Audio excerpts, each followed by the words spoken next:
நிறைய திட்டங்கள் வச்சிருக்கிறோம், நம்ம செயல்படுத்தலாம். இப்ப என்ன என்னால கொஞ்சம் ஃப்ரீயா செயல்பட முடியுது, புரிஞ்சுப்பீங்கன்னு நினைக்கிறேன். இன்னும் நல்ல வேகமா பண்ண முடிஞ்சது, எனக்கு பண்ண முடிஞ்சது. இப்பெல்லாம் பண்ணலாம், நான் நல்லா பண்ணிட்டு இருக்கலாம்.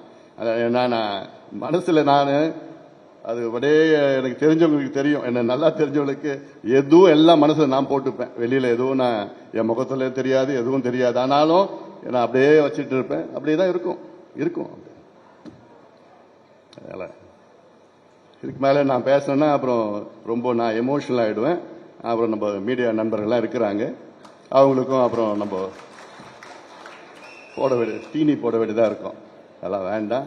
அதாவது நீங்க என்ன புரிஞ்சுட்டீங்க, அது போதும் எனக்கு. என்னுடைய இங்க இருக்கின்ற என் சொந்தங்கள் நீங்க எல்லாம் புரிஞ்சுட்டு இருக்கீங்க, அது எனக்கு போதும்.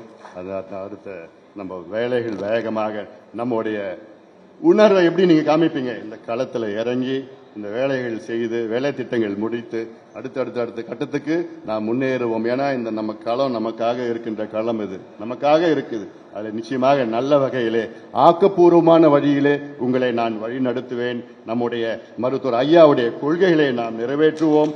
அவர் கண்ட கனவை நாம் நினைவாக்குவோம். மாவீரன் கண்ட கனவை நாம் நினைவாக்குவோம். நம் பாட்டாளி கட்சி தமிழ்நாட்டின் ஆளும் கட்சியாக நம்ம வருவதற்கு அனைவரும் சேர்ந்து போராடி நல்ல வேலை செய்து நாம் வெற்றி பெறுவோம் என்று சொல்லி நன்றியோடு அமர்கிறேன்.